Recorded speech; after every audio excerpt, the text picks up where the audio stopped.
अस्सलाम वालेकुम नाज़रीन। बोर्ड ट्रांसमिशन में तव्हांखे भली कार था क्यों।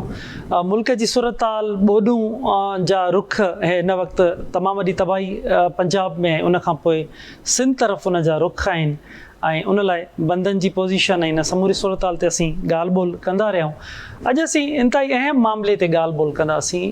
डैमनि जो इशू। हेॾा ॿोॾूं आहिनि, सैलाब आहिनि ऐं कुदरती आफ़तूं आहिनि, पर उन दौरान बि कालाबाग डैम जी ऐं डैमुनि जी ॻाल्हि कई पई वञे। इन अहम मामले ते अॼु असीं तफ़सीली ॻाल्हि ॿोल कंदासीं। त ॿोॾुनि जे हवाले सां चयो थियो वञे डैम्स लाइ त डैम्स सैलाबनि खे रोके सघनि था। अॼु असीं इन ते ॻाल्हि ॿोल कंदासीं त छा डैम्स जेके महा ॿोॾूं सैलाब अचनि था इन खे रोके सघनि था। इन खां अलावा ॿी जेको बहस आहे त स्टोरेज पाणी करे सघनि था डैम हिन सूरत हाल में, इन ते बि ॻाल्हि ॿोल कंदासीं। ऐं पावर प्रोडक्शन जे हवाले सां बि ॻाल्हि कई थी वञे। इन टिनी मामलनि ते इन ते तफ़सीली बि ॻाल्हि ॿोल कंदासीं। कालाबाग डैम हुजे, ग्रेटर थल केनाल, चोलिस्तान केनाल, मुख़्तलिफ़ ई मामला रहिया आहिनि। सिंध उन ते सरापा एहतिजाज बि रही आहे। कोटरी डाउन स्ट्रीम जी सूरत हाल बि तव्हांजे साम्हूं आहे त कीअं समुंड मथे ईंदो। हिन भेरे ॿोॾूं आहिनि ऐं उन खां पोइ ज़रूरु समुंड जे माण्हुनि खे ऐं जेको खारो छाण केटी बंद इन्हनि खे तमामु वॾा इन सां फ़ाइदा बि आहिनि, पर बंद जीअं त मज़बूत हूंदा त सूरत हाल तमामु घणी बहितर नमूने सां समुंड में पाणी छोड़ थी वेंदो। डैमुनि जे ऐं कालाबाग डैम जी जेकी अली अमीन गंडापुर हुजे, वज़ीर आज़म साहब इन जो ज़िक्र कयो त पाणी ऐं डैम्स स्टोरेज मरियम नवाज़ साहिबा ऐं मुख़्तलिफ़ वफ़ाक़ी वज़ीर बि कनि पिया। इन मामले ते असीं ॻाल्हि ॿोल लाइ डॉक्टर हसन अब्बास साहब खे असीं रिक्वेस्ट कई आहे त हिन ते अॼु असीं उन्हनि सां टेक्निकली जेको पासो आहे उन ते समूरे ते ॻाल्हि ॿोल कयूं। डॉक्टर साहब, आपका बहुत शुक्रिया, आपने KTN न्यूज़ को वक्त दिया। डॉक्टर साहब, पूरी सिंध आपको सुनना चाहती है, क्योंकि आप जो टेक्निकली हवाले से इंतहाई अहम आप एक्सपर्ट भी हैं और बात भी कर रहे हैं। तो जैसे मैंने अपने इंट्रो में भी कहा कि ये तीन बातें सामने लाई जा रही हैं कि भाई डैम्स होते तो सैलाबों को रोक लेते। बड़े डैम्स, कालाबाग डैम की भी हम वहाँ से शुरुआत करेंगे कि कालाबाग डैम की इस वक्त बात की जा रही है। आप इन डैम्स के हवाले से जो पावर प्रोडक्शन, स्टोरेज और डैम्स आपको रोकते हैं, तो इन पे आपका क्या कहना होगा? देखिए, ये बात तो पूरी दुनिया में अभी इस्टेब्लिश हो चुकी है कि डैम्स सैलाब को नहीं रोकते। और दूसरी चीज़ ये कि दुनिया का माइंडसेट चेंज हो गया है। ये 20वीं सदी में जब बड़ी बड़ी मशीनें बन गई और इंजीनियरिंग में ने भी काफ़ी तरक्की कर ली, तो लोग ये समझ बैठे, सिर्फ पाकिस्तान की बात नहीं कर रहा हूँ, दुनिया पूरी में ये एक माइंडसेट बना कि अब हम कुदरत को काबू कर सकते हैं और मुसख्खर कर सकते हैं। और उसकी बेस पे बड़े बड़े डैम दुनिया में बनने शुरू हुए, दरियाओं को रोकना शुरू किया गया, दरियाओं को सो कॉल्ड हार्नेस करना शुरू किया गया, और ये एक पूरी दुनिया में वबा की तरह ये चीज़ फैल गई। लेकिन आज 100 साल तकरीबन हो गए हैं जब से ये लार्ज डैम्स का सिलसिला शुरू हुआ था और तकरीबन कम से कम भी 100 ममालिक का एक्सपीरियंस, 100 साल की कंस्ट्रक्शन और मैनेजमेंट और मिसमैनेजमेंट। इसके बाद दुनिया इतने ज़्यादा तजर्बात करने के बाद इस नतीजे पे पहुंची है कि फ्लड को कंट्रोल नहीं करना, बल्कि फ्लड के साथ आपने अपने आप को हम आहंग करना है। दरमियान में एक फेज़ आई थी जिसमें फ्लड कंट्रोल की बात ख़त्म करके फ्लड मैनेजमेंट की बात शुरू की गई जी। और फिर फ्लड मैनेजमेंट से भी निकल के आज हम फ्लड अडेप्टेशन या सैलाब के साथ हम आहंगी की बात कर रहे हैं। और इस वक्त दुनिया का global mind, green climate funding, sustainability, ecosystem restoration, वो सारे दुनिया को इस तरफ लेके जा रहे हैं कि हमने अपने आप को ढालना है सैलाब के मुताबिक, ना कि सैलाब को अपनी ज़रूरियात के मुताबिक। तो ये माइंडसेट चेंज हो गया। इसके चेंज होने की क्या वजूहत थी? मेन वजह इसकी ये थी कि दुनिया ये बात सीखी कि जो बड़े बड़े डैम हैं वो जब बन जाते हैं तो वो छोटे सैलाबों का ख़ात्मा कर देते हैं। उससे दो नुकसानात होते हैं। पहला नुकसान तो ये होता है कि दरिया सुकड़ जाते हैं। लोग ये समझना शुरू कर देते हैं कि सैलाब तो अब आना ही नहीं है, डैम बन गया है। दरिया सुकड़ के छोटे हो जाते हैं और लोगों को जब ज़मीन नज़र आनी शुरू होती है 10, 20, 25 साल तक उससे वो देख रहे हैं कि इधर पानी नहीं आता, तो एक नॉर्मल टेंडेंसी है कि वो उस जगह के ऊपर फिर अपना कारोबार शुरू करना शुरू कर देते हैं और उधर अपनी जो है वो प्रॉपर्टीज़ बनाने शुरू कर देते हैं, मकान, दुकान, हर चीज़ बननी शुरू हो जाती है। यहाँ तक कि गवर्नमेंट्स जो हैं वो उधर बिजलियों के कनेक्शन देनी शुरू कर देती हैं, सड़कें बनानी शुरू कर देती हैं और इस तरीके से दरिया के रास्ते में बहुत ज़्यादा जो है वो इंसानों के एसेट्स आ जाते हैं। दूसरा नुकसान इस चीज़ का ये होता है कि जो एक स्मॉल फ्लड्स की इकोलॉजी थी जिसमें वेटलैंड्स रिप्लेनिश होते थे, ग्राउंड वाटर रिप्लेनिश होता था, फॉरेस्ट थे, वाइल्ड लाइफ थी, उसका वो जो एक सिलसिला था, माइग्रेटरी बर्ड्स का सिलसिला था, जंगली हयात का सिलसिला था, वो ख़त्म हो जाता है, जो कि इवॉल्व हुआ था एवोल्यूशन के through over millions of years, उन छोटे सैलाबों के साथ अपने आप को थ्राइव करने का। तो वो उससे एक बहुत बड़ा एनवायरमेंटल नुकसान हो जाता है। फिर बहुत सी इकोलॉजिकल सर्विसेज हैं, जैसे ये जो नबातात, हैवानात जो दरिया के साथ साथ हैं, जो इकोलॉजिकल सिस्टम्स हैं लाइक वेटलैंड्स, फॉरेस्ट, स्वानाज, ये बहुत सी इकोलॉजिकल सर्विसेज प्रोड्यूस करते हैं। ये हवा को साफ़ करते हैं, पानी इनके बीच में से गुजर के फ़िल्टर होता है और इस तरह की चीज़ें हैं। वो चीज़ें भी बतदरीज ख़त्म हुई। तो बेसिकली एनवायरनमेंट का भी नुकसान हुआ, लोग करीब आके बैठ गए। ये सब कुछ थी इम्पैक्ट्स ऑफ लार्ज डैम्स। फिर जब अचानक एक इतना बड़ा सैलाब आ गया जो दरिया की इंजीनियर्ड कैपेसिटी से ज़्यादा था, तो वो डैम को बचाने के लिए उसके गेट खोले गए, वो सैलाब बाहर निकला और बाहर निकलने के बाद उसने वो जो तबाही मचाई, उसमें लोग भी परेशान हुए और डूबे और मरे और डैम को भी मुश्किल टूटने से बचाया गया। बहुत से केसेस में डैम टूट भी गए और जब डैम टूटे तो और ज़्यादा तबाही हुई। तो दुनिया इस नतीजे पे पहुंची कि बड़े डैम छोटे सैलाबों को रोक के ख़त्म कर देते हैं और बड़े सैलाबों को ज़्यादा बड़ा करके हमारे ऊपर लेके आते हैं। तो वो जो एक इकोलॉजिकल सिस्टम, वो जो एक सैलाब जो है वो बेसिकली बिल्डिंग सिस्टम है एनवायरनमेंट और इकोलॉजी का, जिसके ऊपर कल्चर और इकॉनमी डेवलप होती है। आपने उस बिल्डिंग सिस्टम की बुनियादें हिला के रख दी, उसको तबाह कर दिया और नतीजतन जब वो सिस्टम नहीं था और बड़ा सैलाब आ गया, ना आपकी फ्लड वेव में एटेन्यूएशन हुई, ना और कुछ हुआ, बल्कि आप उसके रास्ते में बैठे हुए थे, आप तबाह हुए। तो ये सारी चीज़ें दुनिया ने 100 से ज़्यादा मुल्कों में 100 से ज़्यादा साल तक देखने के बाद दुनिया ये इस नतीजे पे पहुंची है कि डैम्स को, लार्ज डैम्स को, फ्लड कंट्रोल और इन चीज़ों को अब हमें नहीं बनाना चाहिए, बल्कि हमें नेचर बेस्ड सॉल्यूशंस और अडेप्टेशन की तरफ आना चाहिए। बिल्कुल। तो इसलिए तो इसलिए ये जो डैम्स की वजह से नुकसानात हुए, अब हमने उनको दोबारा उस पर इन्वेस्टमेंट नहीं करनी, हमने उसको रिपीट नहीं करना और हमने नेचर बेस्ड सॉल्यूशंस की तरफ जाना है। जी अच्छा डॉक्टर साहब, आपने दुनिया की बात की, बड़े डैम्स के ख़ात्मे की दुनिया उस तरफ जा रही है, लेकिन आज भी जैसे अली अमीन गंडापुर साहब ने कहा कि कालाबाग डैम का जो मंसूबा है उसको सियासी बनाया गया है। तो आप टेक्निकल हवाले से आप एक्सपर्ट हैं, तो दुनिया ख़त्म कर रही है आज, फिर भी इतने अरसे के बाद भी कालाबाग डैम की बात की जाती है। तो आप क्या समझते हैं कि ये सियासी इशू है या आप टेक्निकली तौर पर भी ये डैम, कालाबाग डैम गलत है? देखिए, इसमें दोनों चीज़ें हैं। ये सियासी इशू भी है और ये टेक्निकली भी गलत है। अब देखिए, मैं सियासतदान नहीं हूँ, इसमें मैं सियासत के ऊपर, खुसूसन पाकिस्तान की सियासत के ऊपर मैं ज़्यादा बात नहीं करना चाहूँगा। लेकिन मैंने इसकी सियासत को बहुत पढ़ा हुआ है और बहुत मैं इससे जो है वो वाकिफ़ भी हूँ। मार्क रीसनर एक बहुत ज़बरदस्त जर्नलिस्ट, इन्वेस्टिगेटिव जर्नलिस्ट रहे हैं। उनकी एक किताब है द कैडिलक डेजर्ट।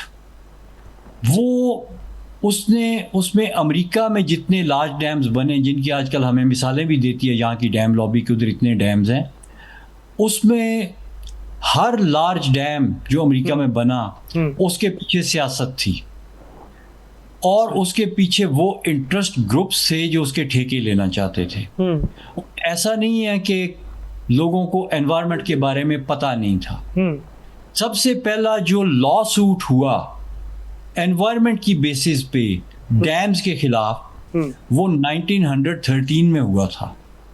हैची वैली में डैम बनाने की तजवीज़ पेश की गई थी और एनवायरमेंटलिस्ट ने उसकी मुखालफत की थी और एक बहुत बड़ा ग्रुप जिसमें यूनिवर्सिटीज़ के लोग, सिविल सोसाइटी के लोग, एनवायरमेंटलिस्ट, ये सारे लोग शामिल थे। कता नज़र इससे कि ये जब मुकदमा यूएसए की सुप्रीम कोर्ट में पेश हुआ है हैची के ख़िलाफ़, तो उस मुकदमे में एनवायरमेंटलिस्ट हार गए और डैम लॉबी जीत गई।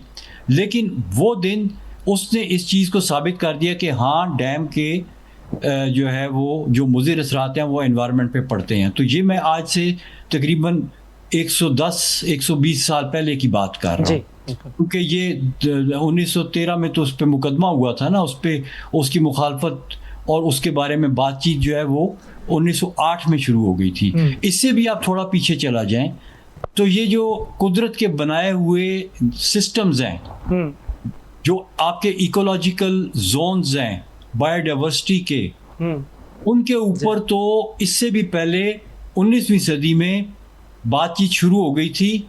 यहाँ तक कि मेरे ख्याल में 1888 में दुनिया का पहला नेशनल पार्क, जिसको आजकल हम येलोस्टोन नेशनल पार्क कहते हैं, वो अमेरिका में बना था और इस नेशनल पार्क का मकसद एनवायरनमेंट को बचाना था। और जाहिर है अगर 1988 में बनाए, 1888 में बनाए, तो उससे पहले की ये मूवमेंट चल रही थी। तो दुनिया तो आज से 150 साल पहले एनवायरनमेंट के बारे में जानती थी, लिखती थी, लोग थे और प्रैक्टिकली एक्शंस हुए, यहाँ तक कि गवर्नमेंट्स तक ने उन एक्शंस को रिकग्नाइज किया और उस पर उन्होंने अमल दरामद किया। नेशनल पार्क सर्विस शुरू हुई यूएसए में। बिल्कुल। तो ये कह देना कि जनाब हमें पहले एनवायरनमेंट का पता नहीं था तो उस वक्त ये मसले नहीं थे, तो मसले थे, मसलों पे बात होती थी। अच्छा, हर लार्ज डैम जो अमेरिका में बना उसके पीछे डैम लॉबी होती थी जी। ये फंडिंग होती थी, फेडरल फंडिंग जाती थी डैम्स के पीछे। वही फंडिंग यहाँ पर भी जी, यहाँ पे भी देखिए ये वही ब्यूरो ऑफ रिक्लेमेशन था अमेरिका में। मेरे ख्याल में 1903 में कि 1906 में, मुझे एग्जैक्ट ईयर नहीं याद आ रहा, लेकिन ये तकरीबन लगभग 1906 या 1903 की कोई ऐसी साल था जिसमें ब्यूरो ऑफ रिक्लेमेशन बनाया गया, जिसका मकसद था कि जगह ढूंढते जाओ और डैम बनाते जाओ। सही, बिल्कुल। और फिर इस ब्यूरो ऑफ रिक्लेमेशन, ये दुनिया की वो जो ऑर्गेनाइजेशन है जिसने सबसे ज़्यादा डैम बनाए हैं, वो यूएस ब्यूरो ऑफ रिक्लेमेशन है जी।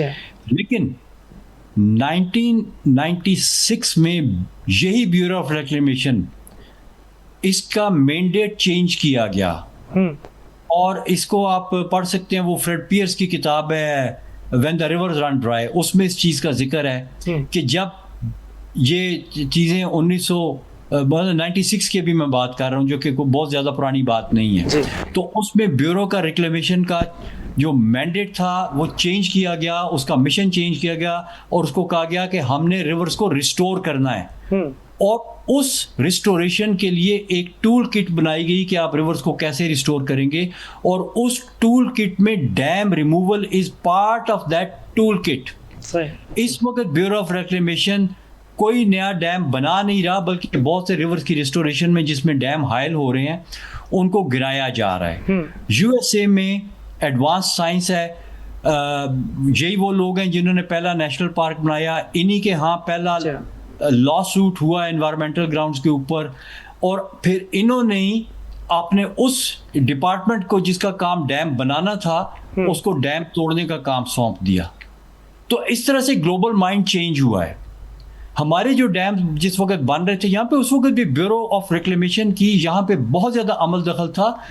Tennessee valley authority, bureau of reclamation, ये सारे अमेरिकन आउटफिट्स थी, कॉन्ट्रैक्टर्स थे, पीछे फंडिंग एजेंसीज थी, और इनको तजर्बा था कि कैसे डैम की मुखालफत को कुचलना है। एक तरीका इनका ये भी था कि एक डैम बनाना है तो 4 प्रपोज कर देंगे, फिर जब ह्यू एंड क्राई होगा तो कहेंगे अच्छा ठीक है हम 3 बनाते हैं, फिर कहेंगे हम 2 बनाते हैं, फिर कहेंगे यार हम 1 बनाते हैं, फिर कहेंगे यार देखो 3 हमने तुम्हारी बात मान ली, 1 तो हमारी मान लो। जी हाँ, बिल्कुल।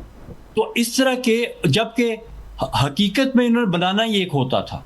तो इस तरह की जो है ना वो पब्लिक परसेप्शन को चेंज करना, और ये सारी चीज़ें जो है, अगर आप वो मार्क रीस्टर की किताब पढ़ें कैडलेक डेजर्ट, तो उसमें ये बड़े मज़ेदार इस तरह के वाक़यात लिखे हुए हैं, सियासत कैसे इन्वॉल्व होती थी। बिल्कुल। फिर जिस वक्त वर्ल्ड वॉर 2 के बाद एक नया ग्लोबल इकोनॉमिक ऑर्डर आया जिसमें कोलोनाइजेशन को ख़त्म किया गया और फाइनेंशियल कोलोनाइजेशन को इंट्रोड्यूस किया गया, उसमें आप किसी मुल्क को फाइनेंशियल कॉलोनी, आप फाइनेंशियल इंस्टीट्यूशन से आप कॉलोनी इस तरह से बनाते हैं कि आप उसको बहुत ज़्यादा कर्जा दे देते हैं और वो कर्जा ले लेता है। जब उसने एक दफ़ा कर्जा ले लिया तो उसने कर्जे की किस्तें देनी है, और आप उसको फिर और कहते हैं कि जी अच्छा इसकी किस्तें देने के लिए आप वो वाला प्रोजेक्ट करें तो उसमें आपको इतने पैसे मिल जाएंगे, उसमें से इतनी किस्तें आप इधर से निकाल दें, वो कर, तो वो आपका जो मॉडल था एक बाद वाला वो शुरू हो गया। और उसमें कर्जा देने के लिए आप लार्ज इंफ्रास्ट्रक्चर प्रोजेक्ट सजेस्ट करते थे मुल्कों को, खुसूसन थर्ड वर्ल्ड कंट्रीज को, जिसमें हम भी शामिल थे। जी हाँ, बिल्कुल। तो वो उनकी टीमें निकलती थी, वो बताती थी छोटे छोटे मुल्कों को जाके कि ये देखो ये टेनेसी वैली में हमने ये सिस्टम बनाया है, आओ इसको आके देखो। हेड्स ऑफ स्टेट्स को इनवाइट किया जाता था, उनको हूवर डैम और ग्रैंड कूली डैम दिखाया जाता था, फिर उनको कहते थे कि जी वो तुम्हारे मुल्क का फलाना दरिया, उस पर भी हम ये बना देंगे, आपने क्या करना है, आपको हम इंजीनियर्स भी दे देंगे, एक्सपर्ट्स भी दे देंगे, हमारी कंपनियां आके ये टेक्नोलॉजी भी ले आएंगी, आपको पैसे हम दे देंगे, बस आपको बना देंगे ये, इससे फिर आप बिजली बनाएंगे, खेती बाड़ी करेंगे, आपकी इकॉनमी अच्छी हो जाएगी, आप ये पैसे कर्जे में हमें किस्तों में वापस कर देना। तो ये चीज़ होती थी और ये बड़ी कॉमन चीज़ थी। जिस वक्त ये हिंदुस्तान पाकिस्तान इनकी टीमें आई, वर्ल्ड बैंक साथ था इनकी टीमें साथ आ रही थी, एडवाइजेज आ रही थी, अमेरिका से आ रही थी, बरतानिया से आ रही थी कि जी ये कर देते हैं, वो कर देते हैं। ट्रीटी में बड़े बड़े स्ट्रक्चर्स ऐड किए जा रहे थे कि जी इतने स्ट्रक्चर हम इंडिया में बना देंगे, इतने पाकिस्तान में बना देंगे। इसी टाइम के ऊपर मसलन इनकी एक टीम जो है वो ईरान भी गई और प्रेसिडेंट लिंडन बी जॉनसन का स्पेशल एनवॉय था जो कि ईरानियंस के साथ जाके मिला और उसने वहाँ पे मशवरे दिए कि जी ये जो आपका दरिया है इसको हम ऐसे ऐसे करेंगे, डैम बनाएंगे, डाइवर्जन बनाएंगे और आपके डेजर्ट को ग्रीन कर देंगे। तो हर कोई हमारी तरह जो है वो इस चक्कर में नहीं था कि हमें बड़े बड़े डैमों के ठेके मिले, डैमों के लिए वो ठेके नहीं, हमें बड़े बड़े डैमों के लिए कर्जा मिले, हर कोई इस चक्कर में नहीं था। कुछ कौमें जो हैं वो बहुत ज़्यादा सिविलाइज्ड हैं। बिल्कुल बिल्कुल डॉक्टर साहब। अगेन फ्रेड पियर्स की किताब में ये चीज़ लिखी गई है कि ईरानियंस ने लिंडन बी जॉनसन के एनवाई को ये जवाब दिया, उन्होंने कहा कि Iranians are Iranians because we live in the desert. हम ईरानी सिर्फ इसलिए कि हम सहरा में रहते हैं। If you take desert out of Iran, Iranians won't be Iranians. अगर आप यहाँ से सहरा निकाल देंगे तो ईरानी नहीं रह जाएंगे। बिल्कुल बिल्कुल। तो हम लोग क्या थे, हमें पता ही नहीं कि हम क्या थे, हमें अभी भी नहीं पता हम क्या हैं। बिल्कुल। जिन कम्युनिटीज़ का हमारे यहाँ पे दरिया के साथ कनेक्शन था, जिसमें सिंध को मैं ख़ास तौर से जिक्र करूँगा, सिंधियों का कनेक्शन था दरिया के साथ, वो दरिया के बारे में गीत गाते थे, दरिया के साथ कनेक्टेड थे, दरिया में उनकी सिविलाइजेशंस थी, पुरानी सिविलाइजेशंस थी, उन लोगों को नहीं सुना गया। बिल्कुल बिल्कुल। पाकिस्तान में जो कौम इस तरह का जवाब दे सकती थी इन डैम्स के खिलाफ, उसको साइडलाइन किया गया और डैमों के ठेके लेके तो हम भी उसी डगर पे चल पड़े जिस पे उस वक्त की दुनिया बेवकूफ़ियां कर रही थी, हम भी उसी में शामिल हो गए। तो अभी ये वक्त आ गया कि हम इसको बदलें। बिल्कुल। हम दुनिया की हिस्ट्री को भी अपनी हिस्ट्री को जी अभी भी कहा जा रहा है कि डैम बनेंगे तो नस्लों के लिए हम डैम बनवा रहे हैं। तो क्या आप समझते हैं कि इससे नस्लें बचेंगी या तबाह हो जाएंगी? देखें, ये नस्लों के लिए नहीं बना रही, ये डैम एक ही नस्ल की खिदमत करता है, बाकी नस्लें तो उसको संभालने में लगी होती हैं और इसे नुकसान उठा रही होती हैं। और डैम्स को इस वक्त आप बहुत ज़्यादा आपको लिटरेचर मिल जाएगा, ये इस किस्म के प्रोजेक्ट्स हैं जिनको कहते हैं inter generational in equity create करते हैं। यानी ये आने वाली नस्लों का खा जाते हैं और अपना गंद उनके लिए फेंक के चले जाते हैं।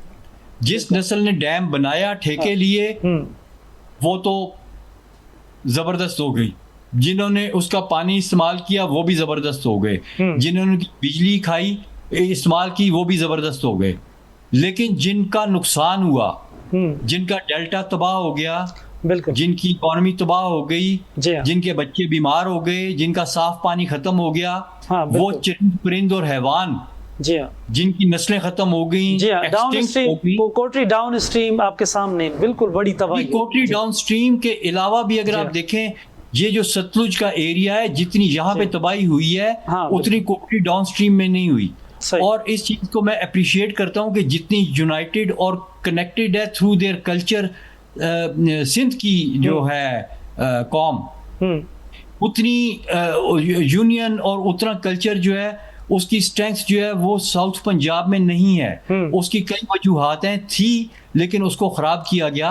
वो लोग तो अपनी एक जबान में बोलने के काबिल भी नहीं, उनको छोड़ा गया। सब इतना जैसे आपको भी मालूम है सिंध इतना बोलती है, इतना आवाज, यूनाइटेड, इतना बड़ा एहतजाज, उसके बावजूद भी पूरी दुनिया की सब चीज़ें सबके सामने भी हैं। पूरी दुनिया, चाइना, अमेरिका, यूरोप, सब डैम्स ख़त्म कर रहे हैं।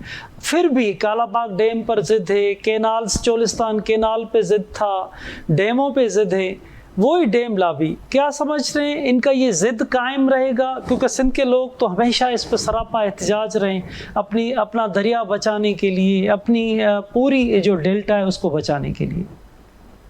देखिए, ये इसमें जो है ना हमारी एजुकेशन का और हमारी अवेयरनेस का बहैसियत कौम बहुत ज़्यादा अमल दखल है। देखिए, जिस वक्त दुनिया ने ये काम छोड़ दिया तो वो एंटरप्राइजेज जिनको डैम बना के पैसा कमाना आता है, वो फाइनेंशियल इंस्टीट्यूशंस इंटरनेशनल जिनको डैम के ऊपर बिजनेस करना आता है, अब उनकी दाल कहीं और नहीं गाल रही।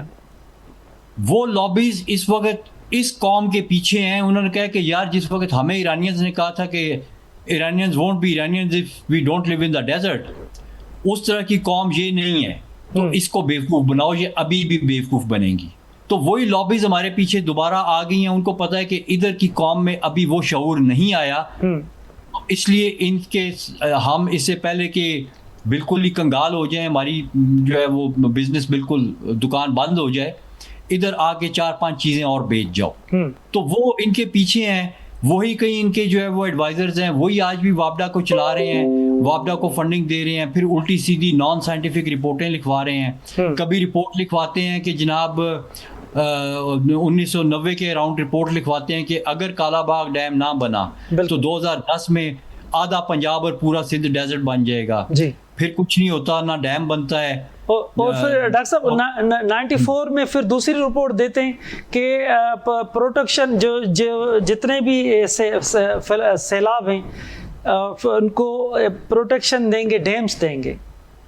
जी, वो रिपोर्टें लिखवाते हैं। फिर जो मोस्ट रीसेंट जो भी हमारी नज़र से गुजरी है वो 2017 की रिपोर्ट है, जिसमें कहा जाता है कि 2025 में पानी खत्म हो जाएगा जी, लिहाजा डैम बनाने बड़े जरूरी हो गए हैं। जी हाँ, यहाँ तक। अच्छा, फिर ये जो लोग उसके लिए चंदा भी किया गया डॉक्टर साहब, साबिक चीफ जस्टिस साहब ने। देखिए, मैं उसी तरफ आ रहा हूँ। देखिए, ये जो डैम लॉबीज है ना, ये बहुत एक्सपीरियंस है। इनके पास भी 100 साल का एक्सपीरियंस है कि कैसे कौम को बेवकूफ़ बनाना है, कैसे पब्लिक ओपिनियन को अपनी तरफ मोड़ना है, कैसे फियर मॉन्गरिंग करनी है, लोगों को डरा के। तो देखें ना, वो जो चंदे में लोग क्यों पैसे डालने शुरू हो गए जब उसने बनाया चंदा, क्योंकि डराया जा रहा था। व्हाट्सएप पे और बाकी सोशल मीडिया के ऊपर पता नहीं किस किस किस्म की पोस्टें लगाई जाती थी। मरते हुए बच्चे जो अफ्रीका में पानी नहीं जिनको मिल रहा, उनकी तस्वीरें लगाते थे कि 2025 में पाकिस्तान भी ऐसा ही हो जाएगा। लोगों ने फियर में आके चंदा दिया। लोग फियर के मारे जो है वो लोगों की नींदें हराम हुई कि पता नहीं पाकिस्तान में क्या होने जा रहा है। जबकि हम 2018 से बल्कि 2017 से ही हम लोग ये शोर मचाते रहे कि भाई पाकिस्तान में पानी खत्म हो ही नहीं सकता। 2018 में मेरे काफ़ी सारे प्रोग्राम हैं, मैंने आर्टिकल्स लिखे, अच्छे अच्छे न्यूज़पेपर्स में पब्लिश हुए, जिसमें मैंने ये आर्ग्यू किया कि भाई पाकिस्तान में 2025 में पानी कैसे ख़त्म हो सकता है। पानी लाने के जो कुदरत के 3 मैकेनिज्म्स हैं, तीन कंपोनेंट्स हैं जो पानी लेके आते हैं। सूरज चमकता है, नीचे समंदर है, समंदर से बादल बनते हैं, नीचे आगे पहाड़ों से आके टकराते हैं और बादल और बर्फ पड़ती है और हमारे दरियाचाल पड़ते हैं। तो इन 3 मैकेनिज्म में से कौन सा मैकेनिज्म है जो खत्म होने जा रहा है? क्या समुद्र खुश्क होने जा रहा है, या सूरज बुझ जाएगा, या हमारे कोई पहाड़ों को फ्लैट कर देगा कि यहाँ पे 2025 में पानी खत्म हो जाएगा? इस किस्म के आर्गुमेंट्स हम देते रहे, लेकिन फिर भी वो किसी ने नहीं सुने। लेकिन अभी भी आप गूगल करेंगे तो आपको मिल जाएंगे, क्योंकि ये अच्छी बात है अब आज के ज़माने की कि चीज़ें ख़त्म नहीं होती, आपको मिल जाती हैं। बिल्कुल। तो ये बात हमने की, लेकिन कौन सुनता था? उन्होंने जनाब वो ऐलान कर दिया कि जी 2025 में पानी ख़त्म होना है, लिहाजा हमने डैम बनाने हैं। अब ये ऐलान प्राइम मिनिस्टर साहब कर रहे हैं। अब देखिए, मेरा एक बड़ा सिंपल सा सवाल है जी कि प्राइम मिनिस्टर साहब तो यकीनन वाटर के एक्सपर्ट नहीं थे जिन्होंने ये ऐलान किया, उनको किसी ने कहा, बिल्कुल, और किसी ने उनको इस हद तक कहा और उनको कन्विंस किया कि आप जाके ये ऐलान कर दें नेशनल टेलीविज़न के ऊपर पूरी कौम के सामने कि 2025 में पानी ख़त्म होगा। बिल्कुल। और फिर उनके ये वर्ड्स थे कि एक्सपर्ट्स कहते हैं कि 2025 में शदीद खुशहाली शुरू हो जाएगी। अब हमारा मुतालबा ये होना चाहिए कि बताएं वो एक्सपर्ट्स कौन थे जिनके कहने पे उन्होंने पूरी कौम को डराया कि 2025 में खुशहाली शुरू होगी। और आज वो कौन से एक्सपर्ट्स हैं जो कह रहे हैं कि सैलाब रोक लेंगे डैम? क्या ये वही एक्सपर्ट्स तो नहीं है जो कि गलत साबित हो चुके हैं कि 2025 में पानी किधर खत्म हुआ है? इधर तो पानी डबो डबो के आपको मार रहा है और बता रहा है कि भाई मैं खत्म नहीं हो सकता। तो हमने अब ये देखना है कि ये कौन लॉबीज हैं जो इनके पीछे काम कर रही हैं। दुनिया सारी की सारी सस्टेनेबिलिटी की तरफ जा रही है और ये टोटली नॉन सस्टेनेबल प्रोजेक्ट्स की तरफ जा रहे हैं। आप यकीन करें, इनको पता नहीं है कि ये डैम लॉबी के पीछे लग के इस तरह के बयानात दे रहे हैं। ऑफिशियल लेवल पे भी कुछ लोगों ने दे दिए हैं, गलती की उन्होंने बहुत बड़ी। जैसे ही दुनिया को पता लगता है कि आप तो डैम बनाने की बात कर रहे हैं, तो आपको ग्रीन फंडिंग से कुछ नहीं मिलने लगा। आपके ये सैलाब जो हैं, ये आपके लिए ठीक है, मैं हमेशा इस चीज़ का मुखालिफ रहा हूँ कि आप अपनी दास्तान गम लोगों को ना जाके सुनाएं, लेकिन अगर आपने अपने आप को ठीक करना है तो आपको अगर कोई ग्रीन फंडिंग जो है वो आपके प्रोजेक्ट को सपोर्ट करती है तो वो नहीं करेगी। आप कोई जो भी प्रोजेक्ट लेके जाएंगे वो कहेंगे भाई आप तो अपने एनवायरनमेंट को मजीद डिस्ट्रॉय कर रहे हैं, और डिस्ट्रक्शन के लिए ग्रीन फंडिंग नहीं मिलती, क्योंकि action speak louder than the word. वो कहेंगे जी आपके तो फला ऑफिशियल्स ये बात कर रहे हैं कि जी हम डैम बनाएंगे, तो आपका तो प्रोजेक्ट जो है वो सैलाब को कंट्रोल नहीं करने जा रहा, वो तो सैलाब को ज्यादा बढ़ाने वाले आप प्रोजेक्ट के ऊपर जा रहे हैं। जी बिल्कुल। वो आज आपसे ये पूछते हैं कि अगर आपने सैलाब को कंट्रोल करने, आप क्या प्रोजेक्ट लेके आए हैं जिसके लिए आपको ग्रीन फंडिंग में से पैसे चाहिए? क्या आप वेटलैंड बना रहे हैं? क्या आप रिवराइन कॉरिडोर्स को मेंटेन कर रहे हैं? क्या आप दरियाओं के रास्ते खोल रहे हैं? क्या आप room for the river create कर रहे हैं? क्या आप वाइल्ड लाइफ कॉरिडोर्स बना रहे हैं? और ये सारे नेचर बेस्ड सॉल्यूशंस हैं। बिल्कुल। आप डेल्टा के लिए क्या कर रहे हैं? सही। डेल्टा की आप रिस्टोरेशन में उसको बीच में सिल्ट को वापस लेके जा रहे हैं? क्या आप अपने डैम खोल के उसके बीच में दरिया के बहाव के जरिए जो वहां पे सिल्ट डिपॉजिट हुई है उसको दोबारा रिवर में डाल रहे हैं? जब आप कहते हैं कि नहीं हम तो मजीद डैम बना रहे हैं, वो कहते हैं फिर जाएं जाके उससे फंडिंग लें जो आपको देते हैं, हम तो नहीं देंगे, बल्कि जो आपके दूसरे ग्रीन प्रोजेक्ट की फंडिंग है वो भी खतरे में चली जाती है। हाँ।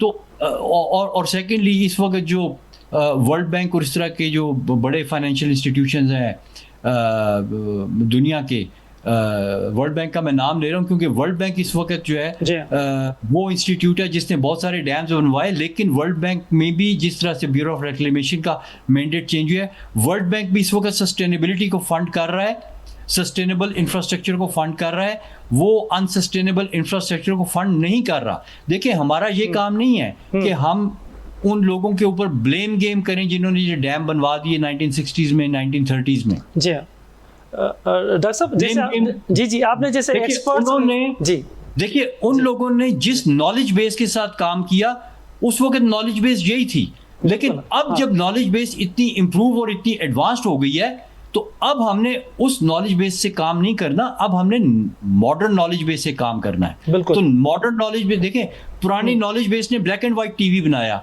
आज की नॉलेज बेस जो है वो स्मार्ट टीवी बना रही है। तो हमने भी अब स्मार्ट टीवी बनाने, हमने ब्लैक एंड व्हाइट नहीं बनाना। मैं ये नहीं कहता कि ब्लैक एंड व्हाइट टीवी बनाने वाले सारे लोग जो उनको फांसी चढ़ा दो, उन्होंने ब्लैक एंड व्हाइट क्यों बनाया था। Let bygone be bygone. बिल्कुल जदीद टेक्नोलॉजी। जी हाँ, जी हाँ, देखिए, गलती करना कोई बुरी बात नहीं है, हर कोई गलती कर सकता है। वो नॉलेज की कमी की वजह से भी हो सकती है, वो किसी वजह से, लेकिन गलती को रिपीट करना, नोइंग के गलती हुई है उसको रिपीट करना, ये क्राइम है। बिल्कुल। ये डॉक्टर साहब, जैसे कहा जा रहा है कि कौन से एक्सपर्ट, हम जैसे आप भी कह रहे थे वो कौन से एक्सपर्ट थे, लेकिन ये कहा जाए, ये देखा जाए कि एक्सपर्ट्स हमारे पास वाटर एक्सपर्ट्स हैं ही नहीं। ये भी बात आपकी मैं इससे बहुत एग्री करता हूं, क्योंकि वाकई हमारे पास वाटर के एक्सपर्ट्स नहीं हैं। इधर कभी कोई इकोनॉमिस्ट वाटर एक्सपर्ट बन के बैठा होता है जी। कभी कोई सिविल इंजीनियर वाटर एक्सपर्ट बन के बैठ जाता है, कभी कोई पॉलिटिशियन वाटर एक्सपर्ट बन जाता है, और कभी कोई जो है वो व्यापारी जो है वो वाटर एक्सपर्ट बन जाता है।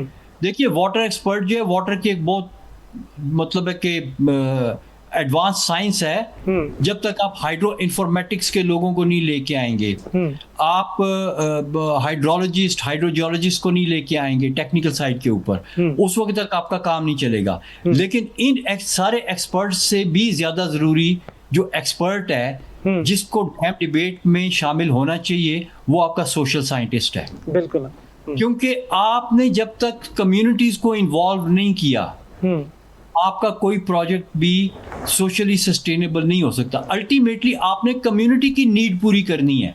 हम उल्टे चले, जिस वक्त हमने डैम्स बनाए, हमने कहा कि जनाब ये मसला इंजीनियर्स और फाइनेंसियर्स का है, इसलिए बाकी किसी की जरूरत नहीं है। बिल्कुल। आज ग्लोबल माइंड चेंज हो गया। आज ग्लोबल माइंड कहते हैं कि सारे स्टेक होल्डर आएंगे। आप सबसे पहले पूछेंगे कि भाई, कम्युनिटी से पूछेंगे कि भाई तुम्हें क्या चाहिए। अब मसलन मैं डेल्टा की बात करता हूं, सोशल साइंटिस्ट का काम है कि वो सबसे पहले आके डेल्टा के लोगों से पूछे, डेल्टा के मकीनों से पूछे कि तुम्हें क्या चाहिए। वो क्या कहेंगे? वो कहेंगे कि ये हमें हमारा तिमर का जंगलात वापस चाहिए, हमें इसके बीच में श्रिम्प और इस तरह की जो पल्ला फिश थी और इस तरह की जो वाइल्ड लाइफ थी जिससे हमारी इकॉनमी चलती थी, हमें वो वापस चाहिए। बिल्कुल। हमें डेल्टा में स्वीट वाटर वापस चाहिए, हमें डेल्टा की वो सिल्ट वापस चाहिए जो समुद्र को रोकती है। तो सोशल साइंटिस्ट जो है वो आपको कम्युनिटी से बाउंड्री कंडीशन लेके देगा, जिसकी बेस पे हाइड्रोलॉजिस्ट और हाइड्रो इन्फॉर्मेटिक्स के लोग आएंगे और वो कहेंगे कि यार ये पानी का मसला है, इसको हमने इस तरीके से सॉल्व करना है कि कम्युनिटी ने जो रिक्वायरमेंट दी है वो पूरी हो। वो फिर प्लान बनाएगा कि वाटर की हाइड्रोलॉजी को किस तरह से इस सोसाइटी की ये बड़ा आलमिया है। डॉक्टर साहब, ये बड़ा आलमिया है। कम्युनिटी पूरी लाखों करोड़ों लोग इस पर बात करते हैं, लेकिन उनकी सुनी नहीं जाती। देखिए, मैंने एडवांस्ड कुछ कंट्रीज में काम किया है और जहाँ पे मैंने ये चीज़ें सीखी हैं कि इसकी प्रैक्टिस किस तरह से होती है। अगर आप इजाज़त दें तो मैं आपको छोटा सा एक वाकया सुनाऊंगा, लेकिन वो तमाम लोगों की समझ के लिए जो बहुत बड़ी एक वो मिसाल बन जाता है और फिर मुझे भी अपनी बात करने में मजीद आसानी होगी। जी बिल्कुल बिल्कुल। मुझे हायर किया गया एक मुल्क में, एक इंडस्ट्रियल पार्क बन रहा था और उन्होंने कहा कि जी इसका स्टॉर्म वाटर मैनेजमेंट का जो कंसल्टेंट डिज़ाइन है वो सारा आप करके देंगे। और साथ ही जब मैं वो काम करने के लिए आया तो मेरे जो मैनेजर थे उन्होंने मेरे सामने एक बहुत बड़ा पाइल रखा रिपोर्ट्स का। वो तकरीबन कोई 1.5 फुट का पाइल था रिपोर्ट्स का, जिसमें कोई 15-16 रिपोर्टें पड़ी हुई थी। उन्होंने मुझे कहा कि ये काम करने से पहले इन तमाम रिपोर्टों को एक दफ़ा पढ़ लो। अब वो इतना बड़ा दत्था रिपोर्टों का, एक रिपोर्ट 200 सफ़ों की, 150 सफ़े की, और वो 15-16 रिपोर्टें। मैंने कहा यार इतना कौन पढ़ेगा। और फिर मैंने कहा यार इनमें से रिपोर्टें मेरे तो रेलिवेंस की है ही कोई नहीं। एक मैंने रिपोर्ट पढ़ी, पता नहीं कोई वाइल्ड लाइफ के एनवायरनमेंट की थी, बाकी सारी रिपोर्टों को मैंने साइड पे कर दिया। मैंने कहा ये तो मेरे काम की नहीं है। अगले दिन जब उसने मुझसे पूछा तुमने वो रिपोर्टें देखी, तो मैंने उसको यही कहा, मैंने कहा यार इतनी फालतू रिपोर्टें ना मुझे पढ़ाओ, मेरे काम की ये 2 थी मैंने देख ली हैं। कहता नहीं तुमने ये सारी पढ़नी है और तुम्हें पता होना चाहिए कि ये प्रोजेक्ट हम कर क्यों रहे हैं। मैंने कहा यार जिस लिए भी कर रहे हो मैं अपना काम करूँ और जाऊँ, मुझे फालतू चीज़ों की। उसने कहा नहीं, तुम्हारा पढ़ना ज़रूरी है। जब मैंने पढ़ी, मैंने सबसे पहले सोशल साइंटिस्ट की रिपोर्ट पढ़ी। बिल्कुल। सोशल साइंटिस्ट जो है वो डेटा के ऊपर काम कर रहे थे। एक सिटी काउंसिल थी, उसका डेटा ये था, बता रहा था कि इस सिटी में रहने वाले जो लोग जो काम करते हैं, वर्किंग पीपल, उनमें से 85% ऐसे हैं जो सिटी काउंसिल की बाउंड्री से बाहर जाके काम करते हैं और वो कम्यूट करते हैं एवरेज तकरीबन 2 से 3 घंटे पर डे। तो अगर इनकी इस कम्यूशन का टाइम कम कर दिया जाए तो इनका ये टाइम फैमिली टाइम में ऐड हो जाएगा, और फैमिली टाइम जितना आपका ज्यादा होता है उतना आपका क्वालिटी ऑफ लाइफ बेहतर होती है। यानी क्वालिटी ऑफ लाइफ पैरामीटर्स में था how much time you spend with the family besides other many other parameters. तो सोशल साइंटिस्ट ने आइडेंटिफाई किया डेटा से कि लोगों का फैमिली टाइम जो है वो कम है, 85% पीपल जो कि बाहर के लिए कम्यूट करते हैं। जी। अब ये चीज सिटी काउंसिल ने इसके ऊपर एक्सपर्ट्स को बुलाया, सोशल साइंटिस्ट को बुलाया, बाकी लोगों को बुलाया कि बताओ ये हम फैमिली टाइम लोगों का कैसे इंक्रीज करें। ये बहुत ज्यादा टाइम है जो कम्यूट पे लग रहा है। इस पे 2-3 तरह के प्रपोजल्स आए। किसी ने ट्रांसपोर्टेशन के प्रपोजल दिए कि जी गाड़ियां इतनी चला दें, ट्रेन की सर्विस बेहतर कर दें, ये कर दें, वो कर दें। दूसरा जो था प्रपोजल, उसमें था कि जॉब अपॉर्चुनिटीज क्रिएट करें यहाँ पे। और ये जो दूसरा प्रपोजल था उसमें जॉब अपॉर्चुनिटीज क्रिएट करने के लिए बिजनेस सेंटर्स और बड़े बिजनेसेस और एक्सपर्ट्स को बुलाया गया और उन्होंने कहा कि जी इधर किस किस्म के बिजनेस सेंटर्स क्रिएट किए जा सकते हैं। और उस पूरी स्क्रूटनी के बाद ये फैसला हुआ कि अगर हम इधर एक इस किस्म का इंडस्ट्रियल पार्क बनाएं, इस किस्म की इंडस्ट्री लगाएं, तो वो इस जोग्राफिकल लोकेशन को सूट करती है, बिजनेसेस को सूट करती है, और उससे इस जगह पे अपॉर्चुनिटीज पैदा होंगी जॉब की। तो फिर वो इंडस्ट्रियल पार्क डिजाइन हुआ और फिर मैं उसमें आया और मैंने काम करना शुरू किया। तो उधर मुझे पता चला कि कम्युनिटी की कितनी इंपॉर्टेंस है, सोशल साइंटिस्ट की कितनी इंपॉर्टेंट है, क्वालिटी ऑफ लाइफ की कितनी इंपॉर्टेंस है। जी हाँ। तो अगर हम भी अपना काम इसी तरह से शुरू करें कि हम लोगों की क्वालिटी ऑफ लाइफ को इंप्रूव करने का सोच के फिर अपना काम रिवर्स में चलाएं, तो चीजें बेहतर होंगी। हम जो लास्ट थिंग है वो सबसे पहले कर रहे हैं, हम प्रोजेक्ट सबसे पहले ले आते हैं और काम अपना फिर कम्युनिटी को जाके बताते हैं कि तुम्हारा ये फायदा होगा। और अगर कम्युनिटी कहे कि मेरा ये नुकसान कौन पूरा करेगा, तो हम कहते हैं कि ये गद्दार हो गया। बिल्कुल ये मसाइल है हमारे साथ। हम उल्टे डॉक्टर साहब, इंतहाई बड़ा वसी टॉपिक है, आपसे इससे बातचीत का आपसे सिलसिला जरूर जारी रहेगा। लेकिन ये आखिर में कि ये जैसे 92 का था, मंगला का 2010 का जो सैलाब थे, इसमें ये जो बैराजेस थे, इन जो डैम्स थे, इन्होंने तो ये सैलाब वगैरह रोका नहीं। तो क्या समझते हैं कि दुनिया सब खत्म करने की तरफ जा रही है, तो हम जो डैम है हम भी तोड़ने की तरफ जाएंगे या हम ये समझेंगे तोड़ेंगे? देखिए, मेरे ख्याल में जिस दिन हमारे डिसीजन मेकर्स को ये समझ आ गया कि डैम लॉबी वाले उनको बेवकूफ़ बनाने की कोशिश कर रहे हैं और उन्होंने ये फैसला कर लिया कि हमने ऐसी लॉबीज़ के हाथों बेवकूफ़ नहीं बनना, और एक इसमें एलिमेंट लालच का भी होता है जी। मसलन अयूब खान साहब को लोगों ने कहा कि भाई तुम ये काम ना करो और इससे हमारा बहुत नुकसान होगा, 3 दरियाओं को सरेंडर मत करो। भले वो उन्होंने अपनी ताकत के बलबूते पे या जिस वजह से भी दरिया हमारे रोक लिए हैं, उसके ऊपर इंफ्रास्ट्रक्चर बना दिया, हम उसका इंफ्रास्ट्रक्चर नहीं रोक सके, लेकिन जो दरियाओं का हमारा हक है तुम उससे दस्तबरदार ना हो। तो अयूब खान के बारे में कई किताबों में ये चीज़ मैंने पढ़ी है कि लोगों ने लिखा कि अयूब खान को ये लालच था कि मैं डैम के लिए जब इधर बनेंगे तो मुझे बहुत ज़्यादा कर्जा मिलेगा और कर्जे के पैसे से मैं मतलब है कि तरक्की करूँगा। तो वो जो पैसे का लालच था वो इस चीज़ का बायस बना कि हम अपने 3 दरियाओं के हक से दस्तबरदार हो गए और उसके हमने 2 डैम लिए। जी हाँ, बिल्कुल। वो सिंतास मुआहदा डॉक्टर साहब हमारे किसी काम का नहीं था। जी बिल्कुल भी किसी काम का नहीं था, बल्कि सरासर नुकसान था। हमने 2 डैमों का कर्जा लेने के लिए उसकी शर्त वर्ल्ड बैंक ने लगाई थी कि आप मुआहदा करेंगे। जी हाँ, बिल्कुल। और उन 2 डैमों का कर्जा लेने के लिए हमने 3 साफ पानी के दरिया ही नहीं दिए, हमने 4 गंदे नाले भी लिए और वेस्टर्न रिवर्स का पानी 7% वो भी दिया।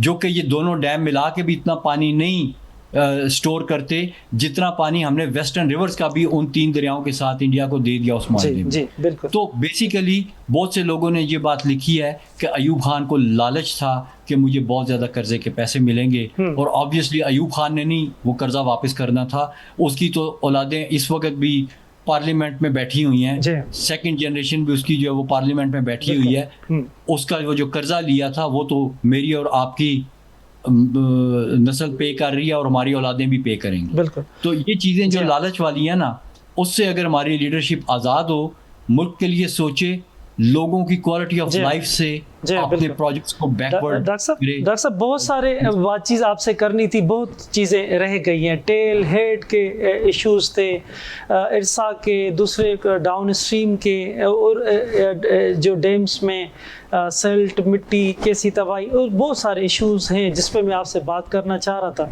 लेकिन टाइम हमारे प्रोग्राम का इख्तिताम पे पहुंचा है। ज़रूर मैं आपसे और भी बहुत सारे बातें हैं, समझती हैं, सिंध के लोग आपको सुनना भी चाहते हैं, इस पर आपसे बातचीत करते रहेंगे। बहुत शुक्रिया डॉक्टर हसन अब्बास साहब आपका, आपने KT न्यूज़ को वक्त दिया। नाज़रीन, डॉक्टर हसन अब्बास साहब जी था इंतहाई अहम ॻाल्हि ॿोल ॿुधी डैमनि जे हवाले सां, डैम केतिरा नुक़सानकार आहिनि, उन्हनि जे सॼी दुनिया उन लाइ छा पई सोचे, कीअं ख़तमु करे रही आहे। असां वटि अञा कालाबाग डैम नवां अञा ताईं अहिड़े ख़तरनाक ऐं महाॿोॾियुनि में बि उन जा रिंगट हलनि पिया था। वरी जेके इंतहाई अहम मामलनि ते असांजा तबसरा तज़िया इन जो सिलसिलो ॿोझ जी ट्रांसमिशन में जारी रहंदो। ॿिए प्रोग्राम ताईं पंहिंजे मेज़बान असलम हैदर खे ॾींदा इजाज़त। अल्लाह वाहे।